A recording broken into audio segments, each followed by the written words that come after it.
이번 시간에는요. 박경덕 교수님께서 양자 머신 러닝에 대한 주제로 발표를 해 주시겠습니다. 무대로 올라오실 때 여러분들 큰 박수로 환영해 주시기 바랍니다.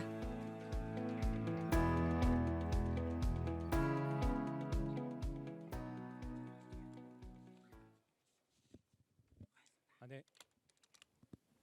안녕하세요. 네, 저는 응용통계학과에서 온 박경덕이라고 합니다. 사실 오늘 이제 주제 발표를 할 텐데 이게 내용이 미리 말씀드리면 좀 어렵습니다. 그래서 이미 양자 컴퓨팅을 어느 정도 알고 계시는 분들이 이해하실 수 있는 수준으로 제가 만들어가지고 이 양자 컴퓨팅에 대해서 전혀 모르시는 분들께는 미리 좀 양해 말씀을 드리겠습니다. 잘 이해가 안 되실 수도 있는데 그냥 양자 컴퓨팅에 대한 백그라운드가 없으시면은 대충 그냥 뭐 이런 느낌이구나 정도로만 생각을 하시면 되고, 되게 어려워 보일 수도 있지만 이게 기초를 건너뛰고 바로 심화를 말씀을 드려서 그런 거거든요. 이제 만약에 관심 있으신 분들은 기초부터 차근차근 공부를 하시면 그렇게 어렵지는 않습니다. 그래서 이제 퀀텀 머신러닝이 뭐냐 하면, 머신러닝부터도 사실 뭔지 잘 모르겠는데 이제 퀀텀 머신러닝이라고 하면은 뭐 이거에 대해서 여러 가지 뭐 철학적인 정의도 하고 뭐 할 수 있겠지만 저희는 이제 그런 거는 이제 복잡하니까 그냥 간단하게 퀀텀 머신 러닝이라고 하면은 어떠한 양자역학적인 시스템, 양자역학적인 디바이스가 있는데 그 양자역학적인 시스템이 데이터로부터 학습을 해가지고 어떤 새로운 상황을 맞닥뜨렸을 때에 데이터로부터 학습을 한 그런 정보나 데이터로부터 학습한 지식을 적용할 수 있도록 그렇게 해주는 것을 퀀텀 머신 러닝이라고 제가 정의를 해보도록 하겠습니다. 그럼 여기서 그 학습을 하고 그 학습을 한 내용을 새로운 상황에 적용을 하는 그 주체가 어떤 양자역학적인 시스템이잖아요. 그렇기 때문에 이 퀀텀 머신러닝에서는 그 이제 머신러닝이라고 하는 행위에 대해서 어떤 물리적인 법칙, 양자역학적인 법칙이 어떠한 한계, 어떠한 제한점을 두는지, 그런 어떤 펀더멘탈한 어떤 리밋 같은 것들을 이제 그런 탐험을 하는 그러한 분야라고 볼 수가 있겠습니다. 그래서 뭐 이런 컴퓨터 과학을 하시는 분들이나 어떤 공학을 하시는 분들뿐만 아니라, 사실 저는 이제 제가 백그라운드는 이제 물리인데 이제 물리를 하시는 분들에게도 이제 퀀텀 머신러닝이라는 분야가 상당히 흥미로울 수가 있습니다. 이제 퀀텀 머신러닝은 이 그 양자 정보 처리 기술을 활용을 하기 때문에 그 과정에서 이제 여러 가지 이제 기회들도 있고 하지만 동시에 이제 어떤 여러 가지 챌린지도 발생을 합니다. 왜냐하면은 이 양자 역학적인 그 정보 처리 시스템을 가지고서 머신러닝을 하겠다라고 하면은 사실 이게 무조건 양자를 쓴다고 하면은 막 무조건적으로 다 좋아지는 게 아니라, 이제 양자를 쓰겠다라고 하는 거는 어떠한 정보 처리를 하는데 필요한 그 정보 처리하는 과정에 어떠한 그 법칙들, 규칙들을 바꾸겠다라는 거거든요. 그래서 이제 새로운 규칙과 새로운 어떤 그 방법으로 정보 처리를 해 나가다 보니까 그 과정에서 이제 장점들이 발생을 할 수도 있는데 단점도 발생을 할 수가 있습니다. 이 퀀텀 머신러닝이라는 분야가 좀 본격적으로 시작을 한 계기는 이 2009년도에 나온, 이미 꽤 오래됐죠. 2009년도에 나온 논문으로부터 시작을 했는데요. 이 논문은 이게 레이저 포인터가 잘 안 제 눈에는 안 보이는데, 네, 일단 이 논문은 그 어떤 선형 시스템을 양자 컴퓨터로 풀겠다는 거예요. 선형 시스템을 풀겠다라고 하는 게 이게 좀 재미없는 얘기처럼 들릴 수도 있겠지만, 사실 선형 시스템을 푸는 문제가 상당히 수많은 곳에 응용이 됩니다. 수많은 곳에 응용이 되고, 사실 실제로 디지털 컴퓨터도 아주 넌리니한 문제들 다 리니어라이즈 해가지고 이렇게 풀기 때문에 이제 이게 이제 활용도가 상당히 높고, 또 그 이제 머신러닝이나 이제 데이터를 분석하는 과정에서 이제 선형 시스템을 풀어야 되는 문제들이 많이 발생을 하기 때문에 이제 이 논문이 나온 이후로, 이 논문은 이제 그 선형 시스템 문제를 푸는 데 있어서 양자 컴퓨터를 사용하면은 어떤 지수적인 문제, 프로블럼 사이즈에 대해서 지수적인 그 스피드업이 어떤 특정한 조건을 만족을 하면은 발생할 수 있다라는 건데, 그로 인해서 이제 퀀텀 머신러닝이라는 분야가 좀 본격적으로 시작을 하게 됩니다. 사실 그뿐만 아니라 뭐 퀀텀 컴퓨테이셔널 사이언스, 뭐 계산과학, 수치 해석 이런 쪽으로도 이제 본격적인 연구들이 시작이 됩니다. 그런데 이러한 그 퀀텀 알고리즘들 보다 보면은 어떤 그 이론적으로 이제 증명 가능한 그런 양자적인 이득이 있는 알고리즘들이 있어요. 그 방금 보여드렸던 그 선형 시스템을 푸는 양자 알고리즘이 대표적인 예시인데, 이제 이런 알고리즘들은 기본적으로 공통점이 있습니다. 공통점은 이 퀀텀 페이즈 에스티메이션이라는 어떤 서브 루틴을 쓴다라는 건데요. 이제 퀀텀 페이즈 에스티메이션은 간단하게 말하면은 그 행렬을 이제 대각화하는 그런 알고리즘이에요. 행렬을 주면은 그 행렬의 어떤 그 아이겐 발류, 뭐 아이겐 벡터를 찾아주는 이제 그런 그 선형대수 문제를 풀어주는 알고리즘인데요. 이제 그 알고리즘의 또 기반에는 이 퀀텀 포리에 트랜스폼이라는 게 있습니다.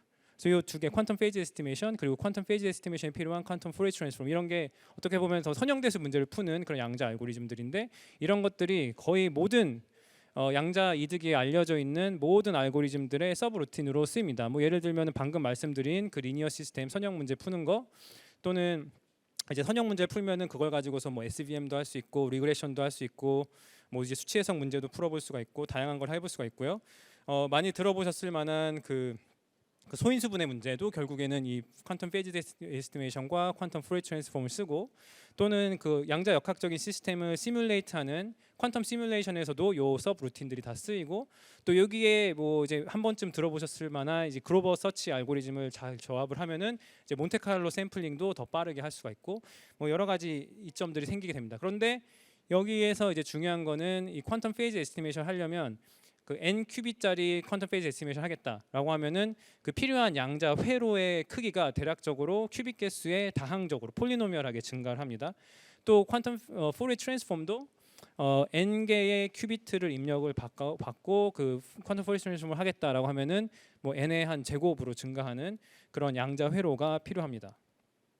이것들이 어떤 그 이론적인 측면에서는, 어떤 계산 복잡도 이론 측면에서는 인풋 크기 대비 다항적으로 증가하는 그런 계산 비용은 우리는 효율적이다라고 말해요. 이론적으로는 효율적인 거예요. 이론적으로는 효율적인데, 근데 사실 그 이론적으로 효율적이라고 말하는 거랑 실제로 이거를 실험으로 구현을 하는 거랑은 이제 큰 갭이 있습니다. 그래서 이제 실제로 이런 퀀텀 페이지 에스티메이션이나 퀀텀 포리에 트랜스폼을 라지 스케일에서 구현하는 것은 상당히 어렵습니다. 그냥 뭐 back of the envelope calculation처럼 아주 단순하게 생각하면 일단은 뭐 퀀텀 포리에 트랜스폼부터 해야 뭔가 될 텐데, 뭐 100큐빗짜리 퀀텀 포리에 트랜스폼을 하겠다라고 하면은 대략적으로 회로의 크기가 한 그 뭐 연산을 한 10,000번은 할 수 있어야 될 거 아니에요. 근데 이제 10,000번의 연산을 하는 동안에 이게 성공을 하려면은 그 오류율이 아무리 그러니까 최악의 경우라도 한 10,000분의 1 정도의 오류율로 작동을 해야 되잖아요. 대략적으로 그냥 이렇게 뭐 생각을 해보면. 근데 이제 현재 우리가 쓸 수 있는 양자 컴퓨터는 그 정도 수준은 아직 아닌 거죠. 그래서 이런 어프로치들이 어떤 이론적으로는 장점이 있지만 실제로 구현하는 데는 현재로서는 좀 어려운 면들이 있습니다. 이제 그래서 이제 고민을 해봐야 할 것이 이런 퀀텀 포리에 트랜스폼이나 퀀텀 페이지 에스티메이션을 사용을 하지 않는 그런 거 사용하지 않는 양자 알고리즘 중에 우리가 쓸만한 것이 뭐가 있을까, 이런 생각을 좀 해볼 수가 있고, 그리고 또 여기에서 말씀드린 거는 실제로 이제 이론적으로 좀 증명이 가능한 양자 이득을 말씀드리는 건데, 뭐 사실 모든 것들을 저희가 항상 이론적으로 막 다 증명을 하면서 이제 가는 건 아니니까 그냥 경험적으로 양자 이득을 좀 볼 수 있는 그런 또 영역들이 문제들이 있을까, 이런 것들을 좀 함께 고민을 해볼 수가 있습니다. 이제 그런 측면에서 저희가 그 양자 컴퓨터를 어디에 활용을 할까를 생각을 했을 때에 실제로 양자 컴퓨터 하드웨어가 어떻게 발전을 해왔고 또 앞으로 어떻게 발전할지 이 로드맵과 연결지어서 생각을 해볼 수가 있는데요. 이 양자 컴퓨터의 성능을 이렇게 캐릭터라이즈하는 여러 가지 지표들이 있겠지만 그냥 최대한 단순하게 생각을 해서 그 물리 큐비트의 개수, 그리고 어떠한 그 물리 큐비트 하나하나를 제어할 때 발생하는 에러 레이트, 오류율. 근데 여기서 오류율은 그러니까 월스트 케이스를 말하는 겁니다. 가장 안 좋은 케이스, 월스트 케이스. 그래서 이제 현재 시점에서는 일단은 어떤 그냥 일반적인 대중들이 그 클라우드 접속을 통해서 써볼 수 있는 양자 컴퓨터의 수준은 뭐 대략적으로 한 100큐비트 미만, 뭐 한 50, 뭐 10에서 뭐 50, 뭐 100 그 사이 언저리 어디쯤에 있고, 그리고 에러 레이트도 뭐 1% 이상 좀 에러가 큰 그런 상황에 있습니다. 그리고 제가 이렇게 별표로 표시를 해놓은 거는 이제 대략적으로 요 정도 규모의 양자 컴퓨터, 요 정도 성능의 양자 컴퓨터가 있으면은 이런 문제들을 풀 때는 양자 이득이 있다라는 것을 어떤 이론적으로 이렇게 보여줄 수 있는 그러한 이제 예시들입니다. 그래서 가장 대표적인 예시가 우리가 뭐 한 100만 큐빗 이상이 있고, 그 각각의 그 100만 개의 큐비트를 뭐 한 10,000분의 1 정도 오류율, 그보다 더 높은 정확도로 제어를 할 수 있으면 현재 상용화해서 쓰고 있는 1024비트짜리 뭐 RSA 코드를 이제 깰 수가 있고, 이런 건 이제 이론적으로 알려져 있죠. 이 숫자는 제가 뭐 정확하게 딱 집은 게 아니라 그냥 대략적인 그 감으로 이렇게 생각을 하시면 될 것 같아요. 대략적인 느낌으로. 그리고 한 10,000개 정도의 큐비트가 한 10,000분의 1 정도 오류율 정도로 이제 작동을 한다라고 하면은 이제 어떤 자연과학에 있는 뭐 물리, 화학, 생물학에 있는 다양한 그 문제들을 이제 양자 컴퓨터로 시뮬레이트하는 그런 일들을 할 수가 있습니다. 그러면서 그거에 관련된 또 여러 가지 응용들이 있겠죠. 근데 일단 요렇게 이런 좀 좋은 예시들이 있는데, 이제 문제는 이 정도 수준의 양자 컴퓨터를 우리가 언제 사용하게 될지 아직 잘은 모릅니다. 뭐 워낙 그 이제 젠슨 황이 언급한 그 very useful 퀀텀 컴퓨터가 한 뭐 20년 후에 등장한다라고 한다면은 모두가 아마 동의할 거다, 뭐 이런 멘트를 하셨는데, 뭐 잘은 모르겠지만 제 생각에 거기서 말씀하시는 very useful 퀀텀 컴퓨터는 저 두 번째 별표를 쳐놓은 한 10,000개 큐빗이 한 10,000분의 1 정도의 오류율로 작동하는 저 정도 수준을 얘기한 게 아닐까라고 저는 그냥 예상을 해봅니다. 실제 그 뭐 마음을 알 수는 없지만. 근데 이제 뭐 이게 그럼 한 20년, 30년 후의 얘기다라고 생각을 할 수가 있겠고요. 근데 또 이제 재밌는 거는 이제 한 10,000큐빗 정도를 한 10,000분의 1 오류율로 제어할 정도 수준의 기술력이 되면은 이제 거기서 한 100만 큐빗으로 이렇게 스케일업 하는 거는 아마 그렇게 어렵진 않을 것 같아요. 그러면 이제 중요한 게 한 이제 10,000큐빗 정도를 저 정도 정확도로 제어할 수 있게 되면은 사실 이 RSA 코드를 이제 해킹을 할 수 있는 양자 컴퓨팅 기술이 있으면 그 나 해킹할 수 있어라고 자랑하고 다닐 만한 사람은 아무도 없거든요. 여러분 해킹을 할 수 있는 능력이 있으면은 나 여러분 해킹할 수 있어요라고 말하고 다니시면 안 됩니다. 해킹을 할 수 있으면 그렇게 하시면 안 돼요. 그 비밀을 지키셔야 돼요. 해킹을 할 수 있다는 걸. 그래서 한 이제 저 정도 수준이 되면은 아마 더 이상 정보 공유가 잘 안 될 거예요. 기술 공유나 이런 게 서로. 그 다들 못하는 척을 할 거예요. 나 여기서 이제 더 못 만들어. 못하는 척을 하고 뒤에서 이제 만들겠죠. 그런 현상이 아마 발생을 하게 될 겁니다. 근데 이제 그거는 좀 먼 얘기고, 그럼 현 시점에서 사실 가까운 미래에 이미 만약에 주어진 데이터 자체가 양자역학적인 데이터라면은 그 양자역학적인 데이터로부터 무언가를 학습을 하는 그런 일을 함에 있어서는 양자 컴퓨터가 그 고전 컴퓨터보다 어떤 지수적인 장점이 있다라는 것이 좀 잘 알려져 있습니다. 근데 이제 여기서는 이미 이제 들으실 때 잘 안 와닿으실 만한 게, 양자 역학적인 데이터를 우리가 평소에 다루지는 않거든요. 여기서 이제 뭐 물리학과에 계신 분들이 이렇게 뭐 실험을 하실 때는 항상 양자 역학적인 상태를 다루시겠지만, 뭐 그런 특별한 케이스가 아니고서는 양자 역학적인 데이터가 뭐지 이미 딱 안 와닿잖아요. 그러니까 뭔가 이론적으로는 또 재밌는 걸 보여줄 수 있지만 실생활에는 그렇게 와닿지 않는 그런 상황인 겁니다. 그러면 이제 지금 현 시점과 먼 미래 20-30년 후에 그 사이에 이제 갭이 있는데, 아마 한 5년 안에 5년 정도 안에 뭐 한 이제 100큐비트 정도의 시스템을 한 1000분의 1 정도의 오류율 또는 그 미만으로 이렇게 다룰 수 있는 이제 그러한 시대는 뭐 곧 올 거라고 모두가 예상을 하고 있고, 또 그렇게 이제 기술을 푸시를 하고 있습니다. 근데 이때는 이제 뭘 할 수 있을까 생각을 했을 때 어떤 증명 가능한, 그러니까 양자 이득을 증명 가능한 그런 알고리즘들이 있을지는 잘 모르겠지만, 일단은 요 휴리스틱한 옵티마이제이션 할 수가 있습니다. 요 휴리스틱이라는 말은 이제 근사를 한다는 거예요. 근사해서 최적화 문제를 이제 근사적으로 푸는 그런 일들을 할 수 있을 것이라고 생각을 하고 있습니다. 근데 이제 퀀텀 컴퓨팅이랑 이제 최적화 문제랑 어떻게 연결을 지을 수 있는지 간단하게 이제 직관적으로 생각을 해보면, 이 n개 큐빗 양자 컴퓨터가 결국에는 이건 양자역학적인 시스템이니까 그래도 아마 슈레딩거 방정식 정도는 한 번 정도 들어보셨을 것 같은데 결국에 이거는 슈레딩거 방정식을 따르는 어떤 물리계인 거죠. 그 슈레딩거 방정식은 사실 상당히 어떤 편미분 방정식, 미분 방정식을 이렇게 해서 봤을 때 사실 상당히 심플합니다. 상당히 심플한데 근데 이제 여기서 어려운 점은 여기서 이제 여기 제가 프사이라고 해는 그리스 레터가 어떤 물리적인 상태를 나타내주는 파동 함수이고 저 h가 이 물리적인 상태가 어떻게 변하는지 그 역학을 설명해주는 뭐 해밀토니안 뭐 그 양자 상태의 에너지를 이렇게 표현해주는 뭐 그런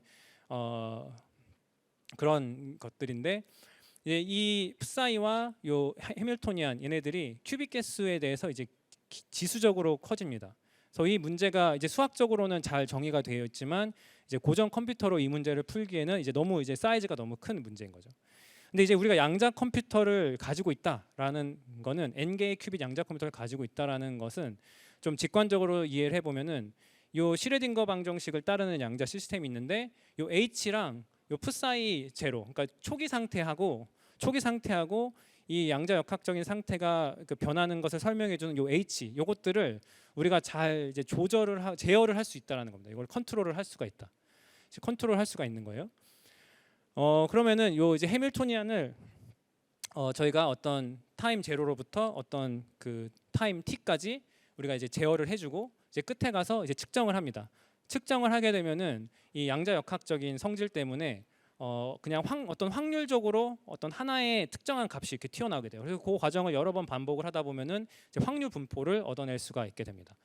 근데 이제 이 과정에서 사실 이 해밀토니안을 우리가 컨트롤하는 과정에서 해밀토니안의 파라미터는 그 이제 어떤 컨티뉴어스 연속적인 변수예요. 연속적인 변수를 우리가 이제 제어를 할 수가 있는 거고 끝에 가서 측정을 하게 되면은 이게 어떤 바이너리 스트링들이 확률적으로 나오는 거기 때문에 여기서는 어떤 이산적인 그 디스크리트한 그 변수가 있습니다. 그러니까 이 과정 속에 연속적인 변수랑 이산적인 변수가 이제 다 들어있게 돼요. 그래서 이거를 가지고서 어떤 디스크리트한 어떤 조합 최적화 같은 문제를 풀겠다라고 한다면 이 과정에서 요 해밀토니안이나 또는 초기 상태를 잘 제어를 해가지고 우리가 이제 풀고자 하는 그 최적화 문제의 최적의 솔루션이 튀어나올 확률을 최대한 높여주는 식으로 요 알고리즘을 짤 수가 있습니다. 이제 그런 식으로 이제 그 최적화 문제를 풀 수가 있고 또는 이걸 이제 연속 변수 최적화 문제를 풀겠다라고 하면은 이거를 어떤 피드백 루프처럼 활용을 해가지고 이 저희가 제어하는 그 해밀토니안의 파라미터 세타가 어떻게 보면 우리가 풀고자 하는 문제의 그 해가 되는 거죠.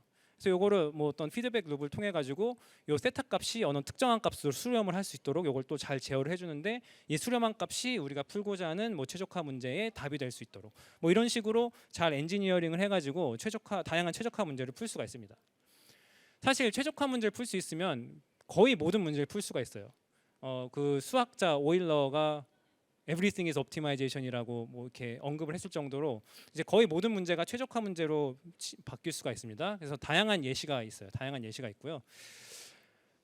그리고 이제 최적화를 할 때 어떤 저희가 이제 컨벡스 옵티마이제이션 하면은 뭐 이제 모든 게 이제 좋겠지만 모든 문제가 이제 컨벡스하진 않으니까 이제 일반적으로 이제 넌 컨벡스한 옵티마이제이션을 해야 될 텐데 그러면 어떤 글로벌한 솔루션을 찾는 게 가장 좋겠죠. 근데 이제 글로벌한 솔루션을 찾는 것은 만약에 우리가 풀고자 하는 그 최적화 문제가 이미 이제 고전적으로 정말 풀기 힘든 뭐 NP 하드, 뭐 NP 컴플릿 이런 문제들이라고 한다면은 사실 퀀텀으로도 풀기가 어려울 것이라고 받아들여지고 있어요.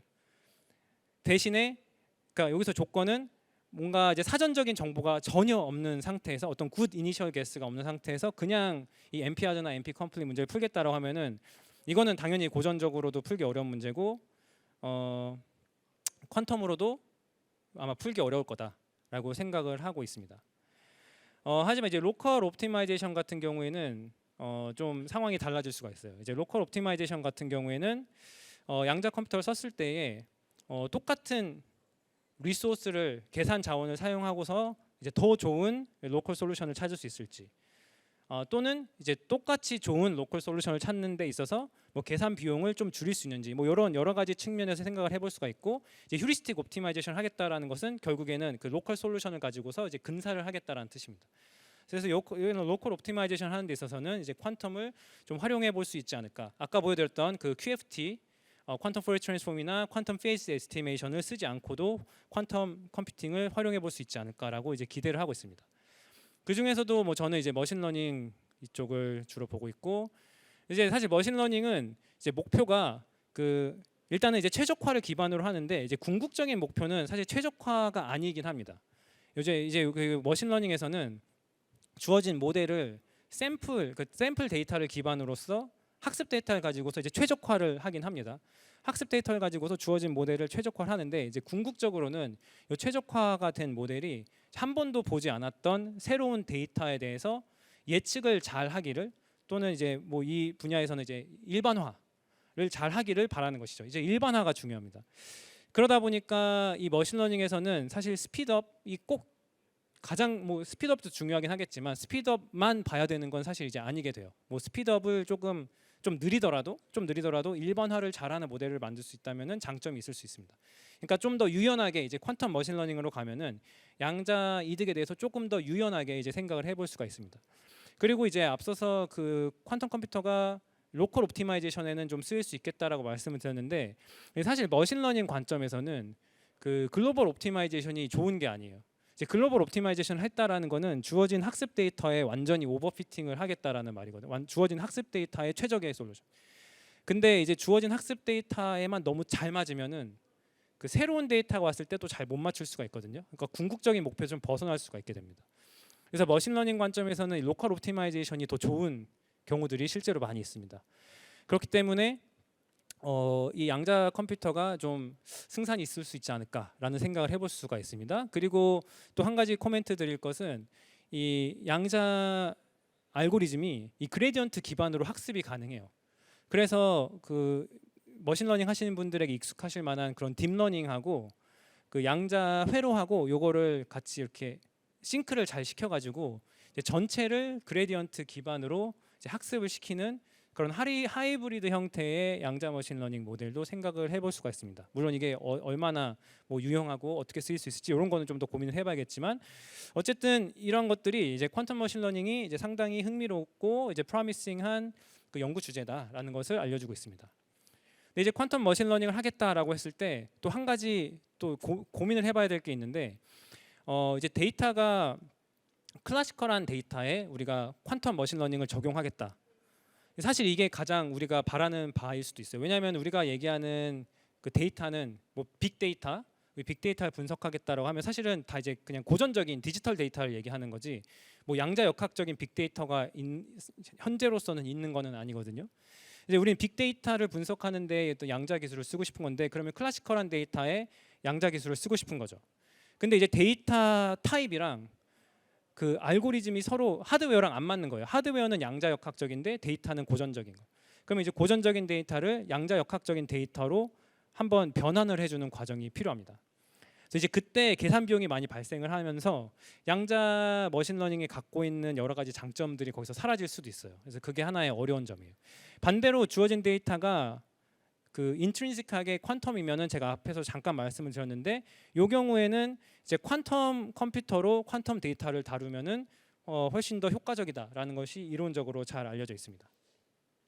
그래서 뭐 클래시컬 데이터는 클래시컬 컴퓨터로 다루고 퀀텀 데이터는 퀀텀 컴퓨터로 다루는 것이 훨씬 자연스러운 일이고, 따라서 요 QQ의 영역에서는 양자 이득을 상상을 해볼 수가 있다는 걸 좀 기대를 해볼 수가 있지만, 이 퀀텀 데이터는 좀 와닿지 않고 우리에게 와닿는 이 빅데이터 문제를 풀고 싶으면은 저 CQ 클래시컬 데이터에 퀀텀 알고리즘을 적용하는 저 케이스로 가야 되는데, 요거는 우리가 이제 아직은 좀 희망하는 바다. 아직은 이게 어떻게 될지 잘 모른다. 이런 얘기입니다. 이제 저희 연구실에서는 사실 저 CQ 영역을 해결하려는 연구를 좀 많이 하고 있어요. 뭐 퀀텀 머신러닝 관련해서 많은 일들을 하고 있는데, 저 CQ 영역을 해결하려는 연구들을 많이 하고 있고, 이제 오늘 말씀드릴 내용들도 거의 저 CQ 영역을 해결하고자 하는 노력들입니다. 그래서 이제 그 앞서 말씀드렸던 퀀텀 페이즈 에스티메이션이나 퀀텀 포리어 트랜스폼을 쓰지 않고서 퀀텀 머신러닝을 할 수 있는 그 어프로치가 크게 이제 두 가지가 있어요. 이제 크가 두 가지가 있는데 여기서는 저희가 그 지도 학습을 예시로 생각을 해보겠습니다. 지도 학습은 제가 그냥 빠르게 넘어가면은 그 라벨링이 돼 있는 데이터가 있는 거예요. 여기서 저희는 퀀텀 머신 러닝을 생각을 하기 때문에 인풋은 어떤 양자역학적인 데이터, 요 row라고 하는 게 이제 양자역학적인 데이터고 그 양자역학적인 데이터마다 y라고 하는 그 라벨이 붙어 있어요. 그러면은 이제 n 개의 그 샘플을 가지고서 우리는 이제 어떤 예측 모델을 만들고 싶은 거예요. 그 프레딕션 펑션을 만들고 싶은 건데 이 프레딕션 펑션이 실제 라벨을 요즘 잘 맞춰야 되는 거죠. 어떤 인풋 x가 주어졌을 때 우리가 만들어 놓은 그 프레딕션 펑션이 실제 그 라벨인 y 값을 이제 잘 맞출 수 있도록 이 프레딕션 펑션을 우리가 학습을 하고 싶은 겁니다. 양자 머신러닝에서는 이 프레딕션 펑션을 이 퀀텀 뉴럴 네트워크라는 걸 통해서 만들 수도 있고 또는 퀀텀 커널 메소드라는 것을 통해서도 만들 수가 있어요. 근데 이제 이 두 가지 경우가 사실은 이제 뭐 좀 그 실제로 리터레처를 보면은 좀 다르게 이렇게 표현이 되는데 결국에는 공통점을 가지고 있습니다. 공통점을 가지고 있는데 이 퀀텀 뉴럴 네트워크의 경우에 보면은 이제 어떤 그 퀀텀 스테이트 로 x에부터 시작을 하면은 이게 어떤 파라미터라이즈 되어 있는 그 유니터리 회로를 거쳐서 측정을 하게 되는데 이 유니터리 회로와 이 측정단을 하나로 묶어가지고 그걸 하나로 묶어서 파라미터화 되어 있는 측정으로 볼 수가 있어요. 그러면은 이 퀀텀 뉴럴 네트워크는 결국에는 양자 상태가 주어지면은 측정을 학습을 하는 과정인 거예요. 측정을 학습하는 거. 근데 이 퀀텀 커널 메소드도 보면은 퀀텀 커널 메소드는 사실 이 커널이라는 걸 먼저 계산해야 되는데 커널은 이제 두 개의 인풋이 얼마나 가까운지 유사도를 이제 정량적으로 계산을 해주는 그런 함수인데 이게 양자 컴퓨터에서는 이제 두 개의 양자 상태 간의 내적을 계산하는 게 되게 쉬워요. 그래서 두 개의 양자 상태 간의 내적을 계산함으로써 얘네가 얼마나 가까운지를 정량적으로 계산하고 그걸 가지고서 이미 그 기존의 머신러닝 분야에서 잘 알려져 있는 그 커널 메소드, 뭐 SVM이라든지 뭐 이제 그런 쪽에 활용을 하는 거죠. 그러면은 여기서는 이제 프레딕션 펑션이 요 커널들의 또 선형 조합으로 나타나게 되는데 요거를 이제 잘 뭐 들여다 보면은 결국에는 이것도 그 row x라고 하는 어떤 인풋 데이터가 주어졌을 때 그 측정을 학습을 하는 과정으로 다 생각을 할 수가 있습니다. 결국에는 양자 머신러닝은 측정을 학습하는 과정, 양자 측정을 학습하는 과정으로 생각을 할 수가 있어요. 물론 여기서 지금 저는 이미 이제 인풋이 양자 상태로 주어졌다라고 가정을 했지만 만약에 이러한 것들을 어떤 클래시컬 데이터에다가 적용을 하고 싶으면 그 클래시컬 데이터를 양자 상태로 임베딩을 해주는 퀀텀 데이터 임베딩 과정이 필요합니다.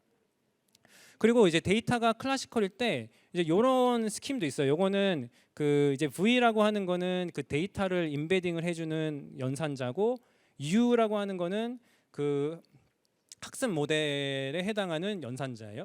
그래서 세타를 X라고 하는 것은 인풋으로 주어지고 세타라고 하는 파라미터를 이제 학습을 해야 되는 거죠. 이렇게 인풋을 임베딩을 해주는 V하고 그 모델 파라미터를 표현해주는 U, 요거를 이렇게 계속 반복을 하다 보면은 이제 재밌는 게 끝에 가서 어떤 그 측정을 했을 때에 이게 그 디스크리트한 푸리에 시리즈로 표현이 됩니다. 근데 이제 디스크리트한 푸리에 시리즈가 나온다라는 것은 어떠한 그 피리어디시티가 있는 그런 함수들을 그 잘 그 근사해서 맞출 수 있다라는 거거든요. 그래서 이제 이런 식으로 이제 모델을 만들어 놓고서 그러면은 여기서 임베딩을 어떻게 하는지 V를 어떻게 하느냐에 따라서 이 포리의 베이시스가 이렇게 결정이 되고 그 다음에 우리가 U를 어떻게 학습을 하냐에 따라서 그 포리의 베이시스들의 그 앰플리튜드가 결정이 되는데 이제 그러면 우리가 학습 대상이 되는 어떤 함수를 갖다 놓고 이제 피팅을 하는 거예요. 요 세타를 잘 조정을 해가지고 우리 주어진 함수에 잘 피팅을 하는 요 함수를 찾아가는 식으로 해서 이제 머신러닝을 할 수가 있습니다. 그래서 요거는 앞에 보여드렸던 패러다임이랑 조금 다른 것 같은데, 근데 이것도 재밌는 게 결국에는 이 과정도 저희가 안실라 큐빗을 좀 추가하면은 그 데이터를 임베딩을 하고 나서 그 다음에 그 파라미터라이즈 되어 있는 유니터리를 한번 가해주고 그냥 끝나버리는, 이렇게 반복을 하지 않고 끝나버리는 그런 과정으로 생각을 할 수가 있고, 이런 과정으로 생각을 해보면 결국 앞서서 말씀을 드렸던 것처럼 결국에는 어떤 양자 상태를 주면은 그 측정을 학습을 하는 과정으로 다 모든 양자 머신러닝을 통일을 해서 생각을 할 수가 있습니다. 그런데 여기서 이제 수식이 좀 계속해서 많이 나오는데 요 양자 상태 row하고 그 파라미터화되어 있는 학습의 대상이 되는 저 측정 m하고 얘네들이 다 이제 그 양자 역학에서 얘기하는 파울리 연산자로 다 이렇게 그 표현이 가능해요. 그래서 파울리 연산자로 쫙 그 스팬을 해가지고 써서 저기 뭐 트레이스 뭐 저쩌고 이런 거를 쫙 계산을 하고 보면은 결국에는 이제 수식이 여기 제가 네모를 쳐놓은 걸로 간단하게 나오는데 요 네모를 쳐놓은 거는 그냥 이제 두 개의 벡터 사이의 내적을 취한 거거든요. 두 개의 벡터 사이에. 근데 빨간색은 저 메저먼트로부터 온 벡터고 파란색은 그 퀀텀 스테이트 인풋 데이터로부터 온 거예요. 근데 저 파란색은 결국에는 어떤 x라고 하는 데이터가 왔을 때 그 넌리니어한 어떤 피처 맵을 거쳐가서 만들어지는 벡터고 요 뮤라고 하는 저 측정에 해당하는 파트는 우리가 학습을 하고자 하는 그 머신러닝 모델의 그 학습 파라미터들을 담고 있게 됩니다. 근데 이제 수학적으로는 상당히 단순해졌어요. 이거는 그냥 내적을 취하는 거니까 이거는 너무 쉽게 손으로 계산할 수가 있죠. 근데 이제 다만 이 내적이 어떤 벡터 스페이스에서 이루어지냐가 중요한데 이게 이제 4의 n 큐빗이 n 큐빗이다라고 하면은 4의 n승으로 아주 빠르게 증가하는 그 벡터 스페이스에서 그 내적을 취하는 그런 꼴로 퀀텀 머신러닝이 수학적으로는 이해가 될 수가 있습니다. 그러면은 여기서 이제 우리가 해야 되는 일은 요 세타 값을 이제 잘 학습을 해야 되는 거죠. 주어진 학습 데이터에 대해서. 그래서 우리가 어떤 뭐 손실 함수 같은 거를 잘 정의를 해놓고 그 손실 함수를 미니마이즈 해주는 식으로 세타를 최적화를 하면 됩니다. 그 이제 상당히 간단해집니다. 근데 만약에 우리가 어떤 바이너리 클래시피케이션을 하겠다. 뭐 이 주어진 그림이 뭐 강아지냐 고양이냐, 뭐 주어진 메일이 뭐 스팸이냐 스팸이 아니냐, 뭐 이런 이제 어떤 바이너리 클래시피케이션 문제를 풀려면은 사실 요 뮤가 어떤 뮤가 저기 사실 저기 더 위에서 저 m이라고 한 저 메저먼트가 어떤 메저먼트가 최적의 메저먼트인지 이미 아날리티컬하게 계산이 돼 있어요. 심지어 60년대에 계산이 되어 있습니다. 67년 정도에 계산이 되어 있어요. 그래서 이미 솔루션이 잘 알려져 있습니다. 솔루션은 알려져 있고, 근데 이제 아날리티컬하게 푸는 법은 알려져 있는데, 요걸 이제 실제 데이터에 맞게 요거 학습을 해 나가는 거예요. 그래서 이제 수식이 많은데 그냥 다 건너뛰고 말씀을 드리면은 이제 그 67년도 한 60년대 70년대 그때 이제 알려진 그 솔루션이 이 논문을 쓰신 이 칼 헬스트롬이라는 분의 이름을 따서 뭐 헬스트롬 메저먼트라고 불러요. 헬스트롬 메저먼트가 이게 최적의 메저먼트예요. 최적의 메저먼트고 그 최적의 메저먼트를 우리가 진짜 머신러닝 과정을 통해서 학습을 했을 때에 그 학습 오류 있잖아요. 학습 오류, 그 트레이닝 로스, 트레이닝 손실 함수가 그 어떤 값으로 로어 바운드가 돼 있는데 이 로어 바운드의 값을 보면은 그 여기 그 로 플러스라고 하는 양자 상태와 로 마이너스라고 하는 양자 상태 간의 거리로 나오게 됩니다. 로 플러스라고 하는 양자 상태는 이제 플러스 1로 라벨링이 되어 있는 모든 그 트레이닝 데이터의 집합인 거고, 로 마이너스라고 하는 거는 뭐 마이너스 1이라고 라벨링이 되어 있는 모든 데이터의 그 모음이라고 보시면 되는데, 요 데이터 그러니까 분포라고 생각을 하셔도 돼요. 요 플러스 1로 라벨링이 되어 있는 데이터 분포랑 요 마이너스 1로 라벨링이 되어 있는 데이터 분포 사이의 거리가 넓으면 멀면 멀수록 당연히 클래시파이 하기가 쉬울 거니까 요 로스가 당연히 더 적어질 거고요. 얘네가 가까우면 가까울수록 구분하기가 힘드니까 당연히 요 손실함수 값이 커지겠죠. 뭐 좀 당연한 얘기인데 이제 수학적으로 잘 정리를 할 수가 있습니다. 그래서 이제 측정하는 파트, 그 최적화하는 파트는 우리가 이론적으로 아주 잘 이해를 할 수가 있어요. 근데 여기서 이제 좀 더 재미있는 얘기를 몇 개 더 할 수가 있는데, 이 두 양자 상태 간의 거리는 이 CPTP라는 그 어떤 함수 아래에서는 이제 컨트랙티브한 성질이 있습니다. 이 말이 뭐냐면은 이제 사실 CPTP는 단순하게 얘기하면 양자 회로로 할 수 있는 모든 거예요. 양자 회로로 뭘 하든지 간에 그냥 CPTP 맵인 거예요. 양자 회로로 뭘 하든지 간에 이 거리가 늘어나지가 않아요. 그러니까 로 플러스 로 마이너스 이렇게 그러니까 플러스 1로 라벨링이 되어 있는 양자 상태랑 마이너스 1로 라벨링이 된 양자 상태 분포가 딱 한 번 주어지면은 거기에다가 우리가 양자 회로로 뭘 하든지 간에 그 거리를 늘릴 수가 없어요. 거리는 항상 컨트랙티브합니다. 유지가 되든지 줄어들든지. 그렇기 때문에 이거 저희가 크면 클수록 좋은 거라고 했잖아요. 근데 그 크기가 거리가 처음에 로 플러스랑 로 마이너스가 어떤 식으로 주어지는지에 따라서 이미 정해지는 거고, 그 뒤에 요 양자 머신러닝이 하는 거는 단순히 그 최적의 메저먼트, 그 헬스트롬이 제시했던 그 최적의 메저먼트를 어떤 최적화 과정을 통해서 찾아가는 그런 과정으로 이해를 할 수가 있습니다. 심지어 요 트레이스 디스턴스가 요 CPTP 맵이 그 유니터리하지 않으면, 뭐 예시를 들자면은 이제 어떤 노이즈가 발생했을 때는 이제 더 줄어들 수밖에, strictly contractive한 프로퍼티가 있습니다. 그렇기 때문에 이제 우리가 좀 클래시컬 데이터에다가 양자 머신러닝을 적용하고 싶다라고 한다면은 처음에 이 로 플러스랑 로 마이너스를 만들어줄 때에 이 트레이스 디스턴스가 최대한 클 수 있도록 만들어주는 게 좋습니다. 그래서 이제 저희 연구실에서 뭐 저희 허탁 학생하고 같이 제가 꽤 오래전부터 이제 했던 게 요 데이터 퀀텀 데이터 임베딩을 이제 최적화하는 방법들을 좀 제시를 했는데요. 사실 이 과정에서 요 앞에 제가 좀 잠깐 말씀드린 것처럼 이제 양자 회로만 가지고선 이게 안 되는 거거든요. 사실 양자 회로만 가지고선 안 되는 거여서 제가 이 과정에서 이제 딥러닝을 써가지고 그러니까 주어진 클래시컬 데이터를 어떻게 양자 상태로 표현을 하는 게 가장 좋을지를 저 이제 딥러닝으로 그걸 이제 학습을 하는 식으로 해결합니다. 그렇게 하면은 이제 학습 성능도 좋아지고 그 일반화 성능도 좋아지고 그 어떤 그 노이즈에 대한 퍼포먼스도 좋아지고 아주 여러 가지 측면에서 좋은 효과를 볼 수가 있습니다. 그래서 요거 시간이 없으니까 건너뛰고, 그래서 이제 스킴이 뭐 이런 식으로 되는 거예요. 그 뒤에 여기 나오는 양자 회로가 그 양자 상태를 뭐 인베딩을 해주는 그런 회로를 이제 갖다 놓고 여기에 이제 뉴럴 네트워크를 갖다 붙여가지고 요거를 이제 학습을 해서 우리가 클래시컬 데이터 딱 줘줬을 때 이거를 어떤 식으로 양자 상태로 표현을 해주는지 가장 좋을지 요거를 학습을 하는 겁니다. 이걸 딥러닝으로 이제 해결한 거고, 요거에 대한 논문이 요즘 아래 있는데 자세한 내용은 논문을 보시면 될 것 같고요. 그래서 요거는 이제 그 저희가 개발한 방법을 실제 이제 IBM 양자 컴퓨터로 테스트를 해본 거예요. 아주 심플한 거 해봤어요. 아주 심플한 거. 이제 0과 1이라는 숫자를 구분을 해주는 아주 심플한 걸 해봤어요. 그러니까 여기서는 뭐 양자 이득을 보겠다 이런 거보다는 이 양자 데이터를 인베딩을 하는 과정을 최적화해 주는 게 얼마나 중요한지를 보여주는 게 목적이에요. 뭐 양자 이득을 보고 이런 게 목적이 아니라. 그래서 이제 저희가 쓴 방법이 이제 왼쪽에 보시면은 저거는 저희가 그냥 시뮬레이션을 한 건데 초록색, 빨간색이 저희가 제시하는 그 방법이고 파란색이 이제 기존의 사람들이 해던 거예요. 사실 파란색은 그 네이처 논문에서 제시하는 방법이었어요.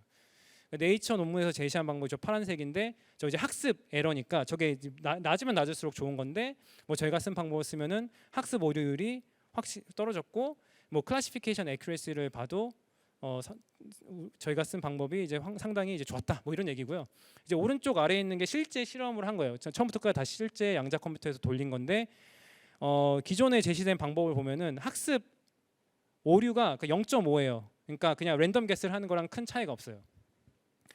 저희가 하는 것도 보면은 뭐 사실 그렇게 성능이 좋지는 않은데 재밌는 거는 요거 굵은 파란색 점이 어떻게 보면 그 파란색 방법에 대한 theoretical한 바운드거든요. 이론적으로 저 파란색 이제 기존의 네이처의 논문에 나왔던 방법을 쓰면은 저 파란색 굵은 선이 이론적인 그 리밋이에요.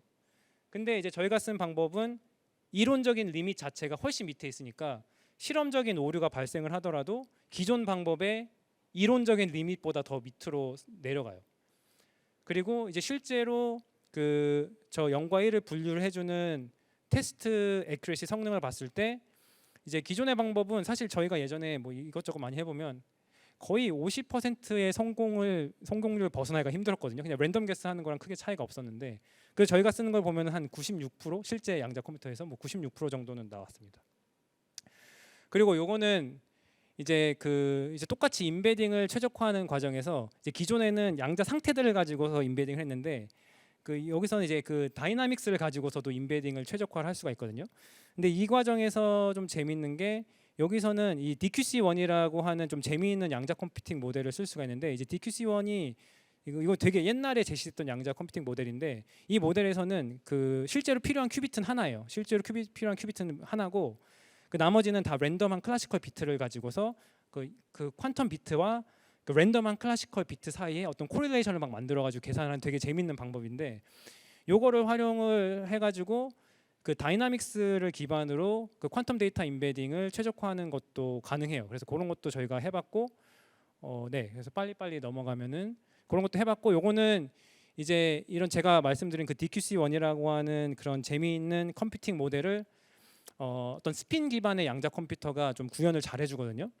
근데 저희 이제 그 중국에 있는 친구가 그쪽 아주 대가여가지고 중국에 있는 친구가 저희가 하는 일을 보고서 자기가 실험을 해주겠다라고 해가지고 이제 실험을 했어요. 그래서 제가 뭐 논문도 서밋을 하고 했는데, 근데 결과적으로는 그 인베딩하는 파트를 저 왼쪽에서는 인베딩하는 파트를 저희가 최적화를 했다라는 거고, 이 오른쪽에 있는 파트는 저희가 인베딩을 최적화한 후에 실제로 그 퀀텀 머신러닝 모델에 넣어가지고 학습이 얼마나 잘 되는지를 봤는데, 보시면 이제 밑으로 이게 잘 떨어지는 게 저희가 쓴 최적화 방법을 썼을 때고, 그냥 0.5에서 그냥 왔다 갔다 하는 게 이제 기존의 방법인 거예요. 근데 여기서 재미있는 거는 요 그 퀀텀 데이터 인베딩을 최적화하는 과정은 이런 스핀 기반의 양자 컴퓨터로 해놓고, 그래서 이제 퀀텀 데이터 인베딩 파트가 최적화가 되면은 이건 어떻게 보면은 약간 그 퀀텀 데이터베이스를 만든 그런 거거든요.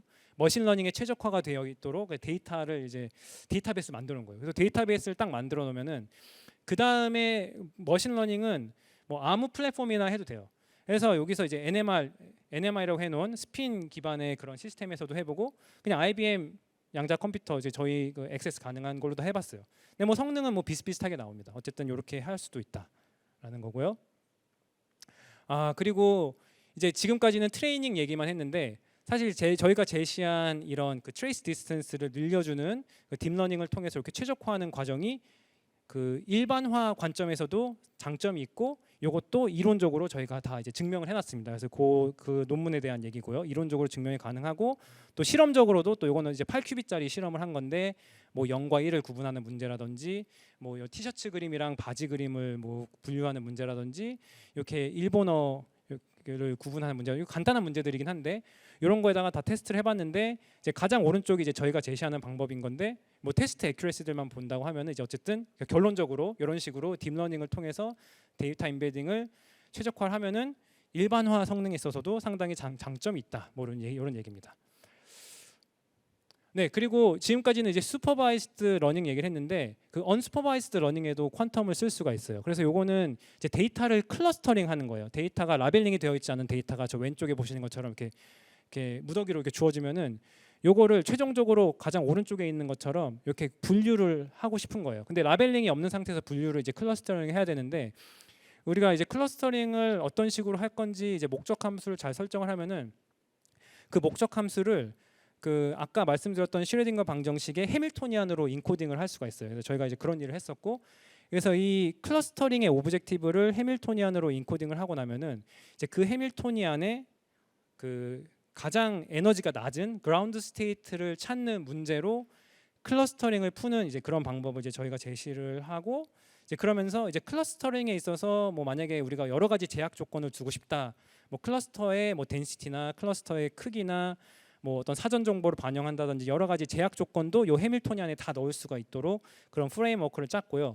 이렇게 이제 프레임워크를 짜서 클러스터링 문제를 해밀토니안 문제로 바꾸면, 이거는 아까 말씀드린 뭐 퀀텀 페이즈 에스티메이션을 풀 수도 있고, 베리에이션 오브 퀀텀 알고리즘이든 뭐 QAO의 퀀텀 원인, 다양한 방법으로 이제 이 해밀토니안 문제를 풀 수가 있습니다. 여기서 저희는 이 D-Wave 양자 컴퓨터를 써서 이제 퀀텀 어닐링을 통해서 이걸 풀어봤고, 그냥 몇 가지 간단한 테스트 데이터셋에 대해서 해봤어요. 사실 뭐 데이터 포인트 개수가 뭐 한 170개 정도 수준의 데이터 포인트니까 뭐 그렇게 엄청나게 어려운 문제는 아니지만, 그래도 170개 정도 데이터 포인트를 이렇게 클러스터링하는 문제에 현재 실존하는 그 양자 컴퓨터를 쓸 수가 있고, 그리고 사실 성능을 보면은 그냥 아주 나이브한 K-민즈랑 일반적으로 많이 쓰는 K-민즈랑 비교했을 때 이제 실제 양자 컴퓨터인데 더 잘 나오는, 비슷하게 나오거나 더 잘 나오는 그런 효과가 있었습니다. 그래서 이것도 이제 저희가 이제 그런 논문이 있습니다. 네, 이제 시간이 거의 많이 남지 않았는데요. 뭐 몇 가지 이제 챌린지에 대해서 말씀드리겠습니다. 사실 이제 저는 제 성향이 챌린지를 끄집어내는 걸 좀 더 좋아하거든요. 그래서 풀어야 될 문제를 더 찾는 거. 그래야 계속 이제 잡이 있잖아요, 사실. 다 문제 풀면은 이제 잡이 없으니까. 그래서 저는 이제 챌린지를 계속해서 이제 찾아내는 그런 악당의 역할을 하는 걸 좋아하는데, 현재 여러 가지 챌린지들이 있습니다. 제가 뭐 많은 말씀드렸지만 사실 이제 가까운 미래에 할 수 있는 양자 컴퓨터들은 다 이 휴리스틱합니다. 그러니까 근사적으로 해를 찾는 거예요. 이제 그러다 보니까 실제 양자 이득을 이론적으로 이제 증명하는 게 좀 어려워요. 그래서 이게 진짜 이득이 있는 건지 없는 건지 잘 모르는 상태에서 그냥 막 하는 거예요. 이게 사실 어떤 학술적인 관점에서는 되게 안 좋게 보일 수도 있겠지만